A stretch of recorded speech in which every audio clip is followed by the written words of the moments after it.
శ్రీ సాయి సచ్చరితనే నమః.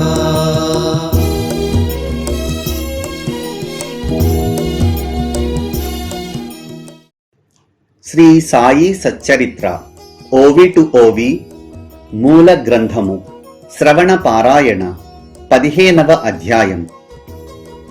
శ్రీ గణేశాయ నమః. శ్రీ సరస్వత్యై నమః. శ్రీ గురుభ్యో నమః. శ్రీ కులదేవతాయై నమః. శ్రీ సీతారామచంద్రాభ్యాం నమః. శ్రీ సద్గురు సాయినాథాయ నమః. అపారమైన పుణ్యం పండిన వారికే సాయిబాబా దర్శనం లభిస్తుంది. త్రితాపాలు వారిని బాధించవు. పైగా సాధనతో పరమార్థం సాధిస్తారు. దయచేసి శ్రోతలు ఒక్క క్షణం గురువును ధ్యానించి ఈ కథలయందు శ్రద్ధ కలిగి మీ దృష్టిని నా వైపు మళ్లించండి. మాకు తెలుసు, వృధా ప్రయాస మీకెందుకని అనకండి. మిమ్ము సముద్రంతో పోల్చుతున్నందుకు నన్ను క్షమించండి. సాగరం అంతు లేకుండా అనంతంగా నిండి ఉన్న నదులను వెనుకకు పంపదు. సహస్రధారలతో మేఘాలు వర్షించినా ఆ నీటికి కూడా చోటిస్తుంది. అట్లే మీరు సజ్జనులైన శ్రోతలు మీతో సహవాసం చెయ్యాలని నా కోరిక. నన్ను తిరస్కరించకండి. దీనులను త్యజించడం మంచిది కాదు.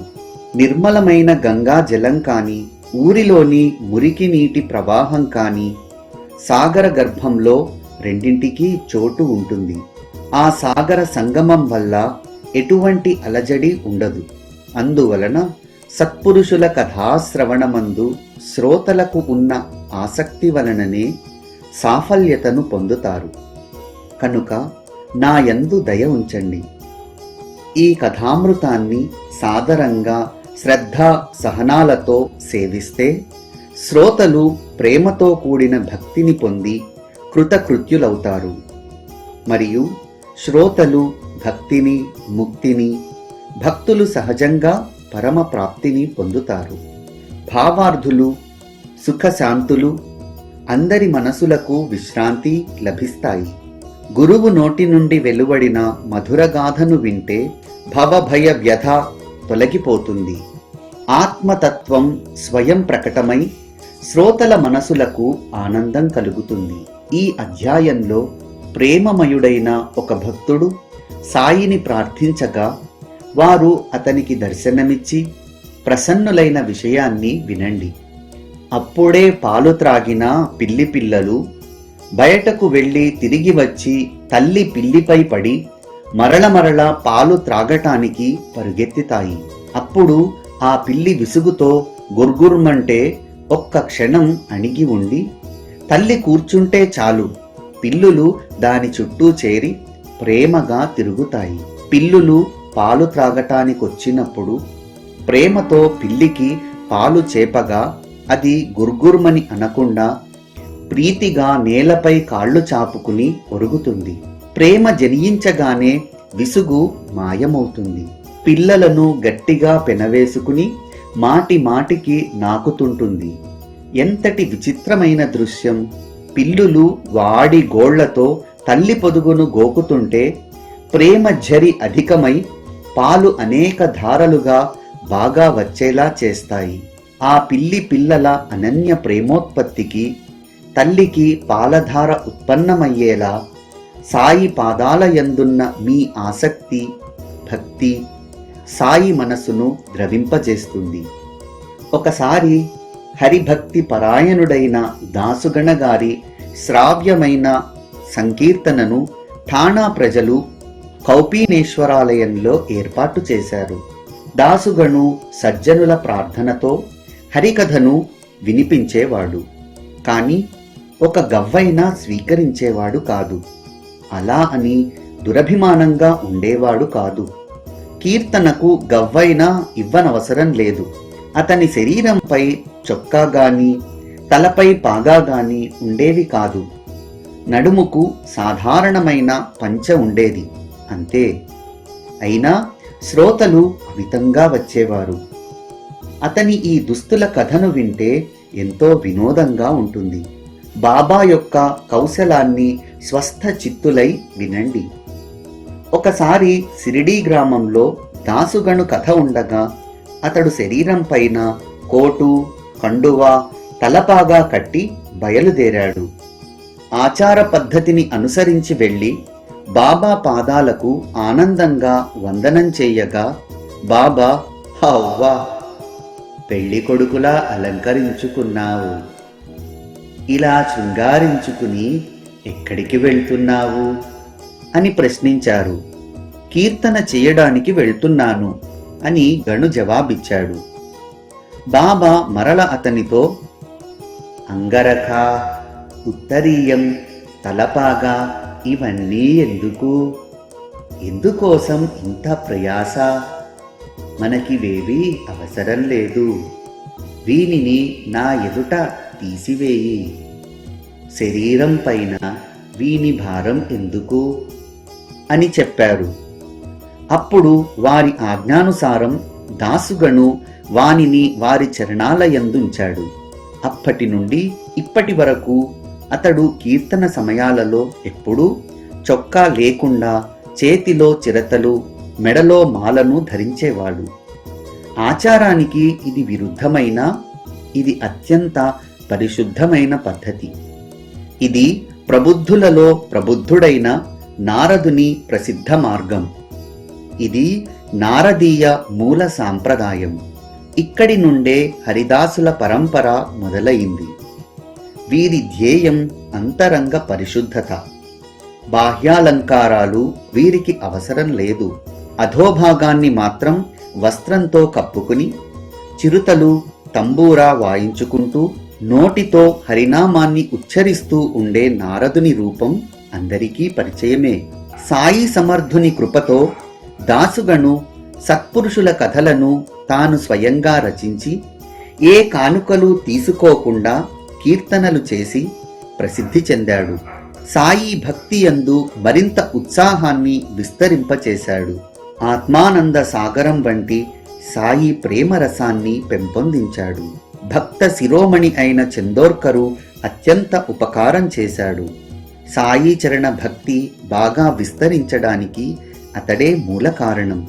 దాసుగణు సిరిడీకి రావడం నానా చందోర్కరు కారణంగానే. అనేక ప్రదేశాలలో దాసుగణు హరికీర్తనలు, సాయిబాబా భజనలు చేసేవాడు. పూణే, షోలాపూర్, నగర్ జిల్లా మొదలైన ప్రాంతాలలో సాయి మహారాజు ఖ్యాతి అదివరకే వ్యాపించి ఉంది. కానీ కొంకణ ప్రాంతంలోని ప్రజలలో సాయి భక్తిని వ్యాపింపచేసింది వీరిద్దరే. వీరిద్దరి మూలంగానే బొంబాయి ప్రాంతంలో సాయి భక్తి వ్యాపించింది. వీరి ద్వారా దయామయులైన సాయి ప్రచారం జరిగింది. శ్రీ కౌపీనేశ్వర మందిరంలో సాయి దయతో హరినామ జయ జయకారాల మధ్య సంకీర్తన జరుగుతుండగా చోల్కరుకు ఒక కోరిక కలిగింది. సంకీర్తనకు అనేక మంది వస్తారు. పలు రకాల శ్రోతలు ఉంటారు. కొందరికి హరిదాసు గారు చెప్పే పద్ధతి, వారి హావభావాలు కొందరికి ఇష్టం. మరికొందరికి వారి గానం నచ్చుతుంది. వహ్వా, దాసుగారు ఎంత బాగా గానం చేస్తారు, విఠలనామ సంకీర్తనంలో ఎలా విలీనమైపోతారు, కథ చెబుతూ ఎంత బాగా నృత్యం చేస్తారు అని సంతోషిస్తారు. కొందరికి పూర్వరంగ భక్తి, మరికొందరికి కథాభాగంలో ఆసక్తి, కొందరికి హరిదాసు ఇతరులను అనుకరిస్తూ చేసే హాస్యం రుచిస్తుంది. కొందరికి కథలు ఇష్టం. హరిదాసు విద్య లేనివాడా, విద్వాంసుడా, టీకా తాత్పర్యాలను బాగా చెప్పగలిగే పండితుడా, లేదా కేవలం కథలు చెప్పడంలో ప్రవీణుడా అని కథాశ్రవణం చేసేవారి ఆలోచన పద్ధతి ఇలా ఉంటుంది. ఈ విధంగా శ్రోతలు అనేక రకాలుగా ఉంటారు. కానీ శ్రవణంలో శ్రద్ధాభక్తిని పెంచుకుని పరమేశ్వరుని యందు, సత్పురుషుల చరణాల యందు ప్రీతి కలిగి ఉండే శ్రోతలు అరుదు. ఎంతగా శ్రవణం చేసినా అజ్ఞాన పొరలు అలాగే ఉంటే ఆ శ్రవణం వ్యర్థమే కాని దానివల్ల ఏం ప్రయోజనం? మలక్షాళనం చేయలేని దానిని సబ్బు అని అనగలమా? అజ్ఞాన నిరసనం చేయలేని దానిని శ్రవణం అని అంటామా? అసలే చోల్కరు మంచి భక్తి కలవాడు. సాయిపై అతనికి ప్రేమ ఉప్పొంగింది. సాయి దయామయ, ఈ దీనుని అనుగ్రహించు అని మనసులో వేడుకున్నాడు. పాపం, డబ్బు లేని పేదవాడు, కుటుంబ భారాన్ని మోయలేని అసమర్థుడు. ప్రభుత్వ పదవిలో కుటుంబానికి సరిపడా సంపాదనను ఇప్పించాలని బాబాపై భారం మోపాడు. తమ అభీష్టాలు తీరితే చక్కని భోజనాన్ని పెడతామని లేదా బ్రాహ్మణ సంతర్పణ చేస్తామని కోరికలున్నవారు మొక్కుకుంటారు. శ్రీమంతులు తమ మనోకామన సిద్ధిస్తే 1000 మందికి భోజనం పెడతామని లేదా 100 గోదానాలు చేస్తామని మొక్కుకుంటారు. చోల్కరు అసలే పేదవాడు. మొక్కుకోవాలని అనిపించింది. సాయి చరణాలను ధ్యానించి దీనంగా వేడుకున్నాడు. బాబా, నాది పేద సంసారం. ఉద్యోగంపైనే ఆధారపడ్డాం. ఉద్యోగం ఖాయం కావాలంటే పరీక్ష ఉత్తీర్ణుడనవ్వాలి. నా జీవితం ఉద్యోగంపైనే ఆధారపడి ఉంది. శ్రమపడి పరీక్షకు తయారయ్యాను. ఉద్యోగం ఖాయం కావాలంటే పరీక్షలో ఉత్తీర్ణుడనవ్వాలి. లేకపోతే తాత్కాలిక ఉద్యోగం ఊడుతుంది. మీ కృపతో పరీక్ష ఉత్తీర్ణుడనైతే మీ పాదాల వద్ద హాజరై మీ పేర పటిక బెల్లాన్ని పంచిపెడతాను. ఇది నా దృఢ నిశ్చయం అని మొక్కుకున్నాడు. అతని కోరిక నెరవేరింది. ఎంతో సంతోషపడ్డాడు. మొక్కు తీరడానికి ఆలస్యమైపోతుందని పంచదారను త్యజించాడు. దారి ఖర్చులకు డబ్బు అవసరం. రిక్తహస్తాలతో ఎలా వెళ్ళాలి? ఇవాళ రేపు అని రోజులు గడిచిపోతున్నాయి. సహ్యాద్రి పర్వత శ్రేణిలోని నాణేఘాట్ అనే పర్వతాన్ని దాటవేయవచ్చు. కానీ సంసారులకు ఇంటి గడపను దాటడం బహు కష్టం. సిరిడి మొక్కు తీరే వరకు పంచదార వేసిన పదార్థాలను మానివేసి టీ కూడా చక్కెర లేకుండానే తీసుకోసాగాడు. అలా కొన్ని రోజులు గడిచాక సమయం కలిసి వచ్చి సిరిడీకి వెళ్ళి మొక్కును తీర్చుకుని ఆనందించాడు. సాయిని దర్శించుకుని వారి చరణాలకు సాష్టాంగ ప్రణామం చేసి పరిపూర్ణ ఆహ్లాదాన్ని పొందాడు. పరిశుద్ధ మనసుతో సాయికి శ్రీఫలాన్ని అర్పించి పటిక బెల్లాన్ని పంచిపెట్టాడు. ఈరోజు నా సకల కోరికలు తీరి సఫలుణ్ణయ్యాను అని అనుకున్నాడు. సాయి దర్శనంతో ఆనందించి వారితో సంభాషించి సంతుష్టుడయ్యాడు. చోల్కరు జోగ్ వద్ద అతిథిగా ఉండటం వల్ల జోగ్ వద్దకు వెళ్ళడానికి సిద్ధమయ్యాడు. జోగ్ లేవగానే అతడు కూడా జోగ్తో బయలుదేరాడు. బాబా జోగ్తో, ఇతనికి త్రాగటానికి కప్పులో చక్కెర బాగా ఎక్కువగా వేసి తీయివ్వు అని చెప్పారు. తన మొక్కును గుర్తుకు తెచ్చిన మాటలు చెవిన పడగానే చోల్కరు చకితుడయ్యాడు. కళ్ళ నుండి ఆనందాశ్రువులు దొర్లుతుండగా సాయి చరణాలపై శిరస్సునుంచాడు. జోగ్కు వింతగా అనిపించింది. అంతకంటే రెండింతలు చోల్కరు విస్మితుడయ్యాడు. కారణం, బాబా మాటలలోని ఆంతర్యం అతనికి అర్థమైంది. బాబాకు అసలు టీ తెలియదు. అది ఇప్పుడెందుకు గుర్తుకు వచ్చింది? చోల్కరుకు విశ్వాసం కుదరటానికి, అతని భక్తిని దృఢపరచడానికి. చోల్కరు బాగా గ్రహించేలా బాబా అతనితో స్పష్టంగా, చోల్కర్, నువ్వు అనుకున్న పటిక బెల్లం అందింది. నీ త్యాగ నియమం కూడా పూర్తయింది. మొక్కు త్వరగా తీర్చలేక చక్కెరను మాని ప్రాయశ్చిత్తం చేసుకున్నావు. దీనిని నీవు రహస్యంగా దాచినా నాకు సమస్తం తెలిసింది. మీరెక్కడైనా సరే ఉండండి, భక్తి భావంతో నా వైపు మళ్ళితే నేను మీ భక్తి శ్రద్ధలను అనుసరించి రాత్రింబవళ్ళు మీ వద్దనే ఉంటాను. ఈ శరీరం ఇక్కడున్నా మీరు సప్త సముద్రాల కవతల ఏం చేస్తున్నా నాకు తక్షణం తెలిసిపోతుంది. ప్రపంచంలో ఎక్కడికైనా వెళ్ళండి, నేను మీ వెంటనే ఉంటాను. మీ హృదయంలోనే నా నివాసం. నేను మీ అంతర్యామిని. మీ హృదయంలో ఉన్న నన్ను మీరు నిత్యం ఆరాధించండి. సర్వజీవులలో అంతర్యామిగా ఉన్నది నేనే. ఇంట్లో కానీ, వాకిట్లో కానీ, లేదా దారిలో కానీ, ఆయా స్థలాలలో ఎవరు మీకు కలిసినా నేను ఉన్నాను. నేనే వారిలో తిష్ట వేసుకుని ఉన్నాను. చీమలు, క్రిములు, జలచరాలు, ఆకాశాన ఎగిరే పక్షులు, శ్వాస సూకరాలు మొదలగు ప్రాణులన్నింటిలోనూ సర్వత్రా నేనే నిరతంగా నిండి ఉన్నాను. నన్ను వేరుగా భావించకండి. నీకు నాకు ఏమాత్రం భేదం లేదు. నన్ను ఇలా తెలుసుకున్నవారు గొప్ప భాగ్యవంతులు. ఈ మాటలు మామూలుగా కనిపించినా ఇవి ఉత్తమమైన జ్ఞానాన్ని కలుగజేసేవి. బాబా ఎంతో ప్రేమతో చోల్కరు భక్తిని స్థిరపరిచారు. అతని అంతరంగంలో ఉన్నదాన్నంతా బాబా అలా తెలియజేసి అతనికి గొప్ప అనుభవాన్ని కలుగజేశారు. సత్పురుషులు ఎంతటి చతురులు! బాబా వచనాలు అమూల్యం.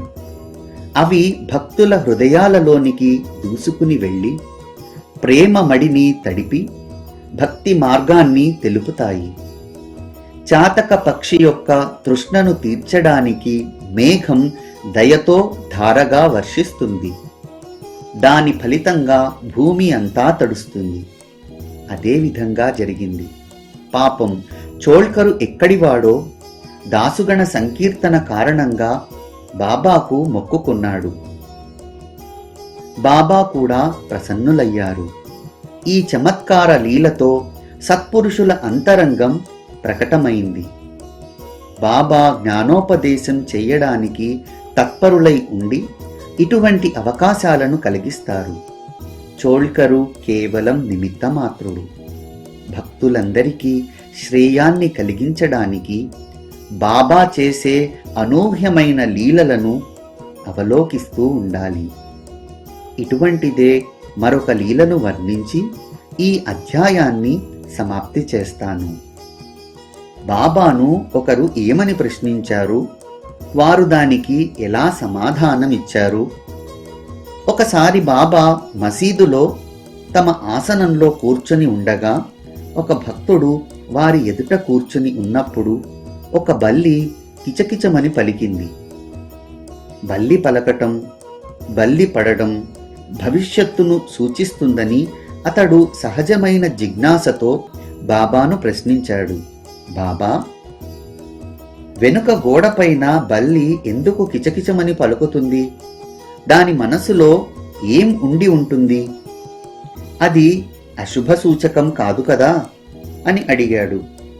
బాబా అతనితో, ఔరంగాబాదు నుండి సోదరి తనను కలుసుకోవడానికి ఇక్కడికి వస్తుందని ఆనందంతో పలుకుతుంది అని చెప్పారు. అది అసలే బల్లి. అదెంత ప్రాణి! దానికి అమ్మ, నాన్న, అక్క ఉంటారా? దానికి ప్రపంచ వ్యవహారాలు ఏముంటాయి? బాబా వినోదానికి ఏదో అలా చెప్పి ఉంటారని తనలో అనుకుని అతడు ఊరికే కూర్చున్నాడు.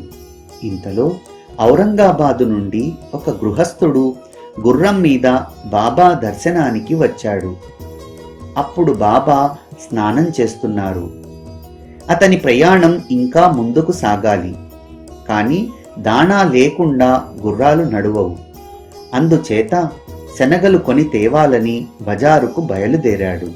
భుజానికి తగిలించుకున్న సంచిలోని చెత్తను దులిపాడు. బల్లిని గూర్చి ప్రశ్నించిన వ్యక్తి ఆశ్చర్యంగా అతన్ని చూడసాగాడు. సంచిని తిరగేసి నేల మీద కొట్టినప్పుడు అందులో నుండి ఒక బల్లి నేలపై పడింది. అందరూ చూస్తుండగా అది సరసరా గాబరాగా పరిగెత్తింది. బాబా ప్రశ్నించిన ఆ వ్యక్తితో, ఇప్పుడు దాన్ని సరిగ్గా చూడు, అదే ఆ బల్లి సోదరి, దీని చమత్కారం చూడు. ఆ బల్లి అక్కడ నుండి వెంటనే కిచకిచమనే సోదరి శబ్దాన్ని గుర్తించి వయ్యారంగా కులుకుతూ వెళ్ళింది. ఆ అక్కా చెల్లెళ్ళు ఇద్దరూ చాలా రోజులకు కలుసుకోవడం వలన ఆ ప్రేమ అనుపమానం. ప్రేమగా ఆలింగనం చేసుకుని ముద్దులాడుకున్నాయి. బల్లులు స్వేచ్ఛగా ఆనందంగా గిరగిరా అడ్డదిడ్డంగా తిరిగాయి. ఎక్కడి ఔరంగాబాదు పట్టణం, ఎక్కడి సిరిడి, ఇదేం విశేషం! అకస్మాత్తుగా ఆ గుర్రపు స్వారీ, అతనితో పాటు బల్లి రావడం వింత కదూ. అది ఔరంగాబాదు బల్లే కావచ్చు, దాణా సంచిలో దూరి ఉండవచ్చు. కాని బల్లిని గూర్చి అడిగిన సమయానికి సరిగ్గా అది ఎలా వచ్చింది? బల్లి కిచకిచమని పలకటం, దానిని గురించి ప్రశ్నించడం, దానికి బాబా అర్థం చెప్పి అనుభవాన్ని కలుగజేయడం, అసమానమైన యోగం కలిసి రావడం కాదు. వినోదం అంటే అందరికీ ఎప్పుడూ ఇష్టమే. సత్పురుషులు భక్తుల క్షేమాన్ని అభివృద్ధి చేయడానికి అనుపమానమైన సంఘటనలను సిద్ధపరుస్తుంటారు. ఇక్కడ జిజ్ఞాసతో ఎవరూ ప్రశ్నను అడగకపోతే సాయి యొక్క మహిమను ఎలా తెలుసుకుంటాం? వారి సామర్థ్యం ఎవరికి అర్థమవుతుంది? అనేక సమయాలలో అనేక బల్లులు పలుకుతుంటాయి, ఇది అందరికీ తెలిసిందే. వాని గురించి, ఆ శబ్దాల అర్థాన్ని ఎవరు అడుగుతారు? దీని సారాంశం, ఈ జగత్తును ఆడించే సూత్రం రహస్యంగా అర్థం కాకుండా ఉండి అందరినీ ఆశ్చర్యపరుస్తుంది. బల్లి పలికితే అనర్థ సూచకమని, కృష్ణ కృష్ణ అని అంటే ఆ అనర్థం తొలగిపోతుందని అంటారు. జనం ఏమనుకున్నా ఈ చమత్కారం యొక్క అర్థం జనులు తమ సర్వవ్యాపకత్వాన్ని తెలుసుకుని భక్తి యందు స్థిరపడాలని బాబా యొక్క ఉత్తమమైన ఉపాయం. ఈ అధ్యాయాన్ని భక్తి శ్రద్ధలతో పఠించి మరల పునరావర్తన చేసేవారి కష్టాలను గురుదేవులు తొలగిస్తారని మనసులో దృఢమైన విశ్వాసం ఉంచండి. అనన్య భావంతో గురు చరణాలయందు శిరసు నుంచే వారిని రక్షించే అభయ ప్రదాత, కష్టాలను హరించే కర్త ఒక్క సాయిబాబాయే. ఇందులో ఏ సందేహాన్ని పెట్టుకోకండి. భక్తుల శ్రేయస్సు కొరకు సాయిబాబా గురించి నా స్వానుభవంలోని రహస్యమైన దాన్ని చెప్పుతున్నాను. ప్రపంచమంతటా సంపూర్ణంగా నేనొక్కణ్ణే, నేను తప్ప రెండవది ఏదీ లేదు. ఈ లోకంలోనే కాదు, అఖిల త్రిలోకాలయందు నేను నేనే. ఇటువంటి అద్వితీయ భావం, నిరభిమానం, నిరహంకారం, సంపూర్ణ జ్ఞానం నిండి ఉన్న చోట ఇక భయమను మాటే ఉండదు. అంతటా చైతన్యం నిండి ఉంటుంది. హేమాడ్ పంత్ సాయికి శరణుజొచ్చి ఒక్క క్షణమైనా వారి చరణాలను వదిలి ఉండలేడు. కారణం, అవే ప్రపంచాన్ని తరింపచేస్తాయి. ఇక మధురమైన వర్ణనను వినండి. బ్రహ్మ జ్ఞానాన్ని చిటికెలో కావాలని కోరేవారికి సాయి గురువర్యులు సృష్టించిన చక్కటి ప్రసంగం. ఎవరో ఒక లోభి సాయిని బ్రహ్మజ్ఞానాన్ని అడుగగా మహారాజు అతని జేబులో నుండే తీసి ఇస్తారు. శ్రోతలు ఈ కథను వింటే బాబా యొక్క సామర్థ్యం తెలుస్తుంది. లోభం నిర్మూలనమవనంత వరకు నిస్సందేహంగా బ్రహ్మప్రాప్తి లేదు. బ్రహ్మజ్ఞాన ప్రాప్తికి ఎవరు అధికారి? దీనిని ఎవరూ ఆలోచించరు. ఎవరికి ఏ విధంగా బ్రహ్మజ్ఞానం ప్రాప్తిస్తుందో దానిని కూడా సాయి మహారాజు వివరిస్తారు. నేను వారి పాదదాసుణ్ణి. ఈ సాయి ప్రేమ విలాసాన్ని మీరు ఎంతో ఉత్సాహంగా వింటారన్న ఆశతో వేడుకుంటున్నాను. శ్రోతలు సావధానంగా వింటే సత్పురుషుల మహిమ అర్థమవుతుంది. చైతన్య ప్రాప్తితో మీ మనసు ఆనందంతో ప్రసన్నమవుతుంది. స్వస్తి శ్రీ సంత సజ్జన ప్రేరితము, హేమాడ్ పంత్ విరచితము అయిన శ్రీ సాయి సమర్థ సచ్చరితంలో చోల్కర్ శర్కరాఖ్యానం అను 15వ అధ్యాయం సంపూర్ణం. శ్రీ సద్గురు సాయినాథార్పణమస్తు. శుభం భవతు.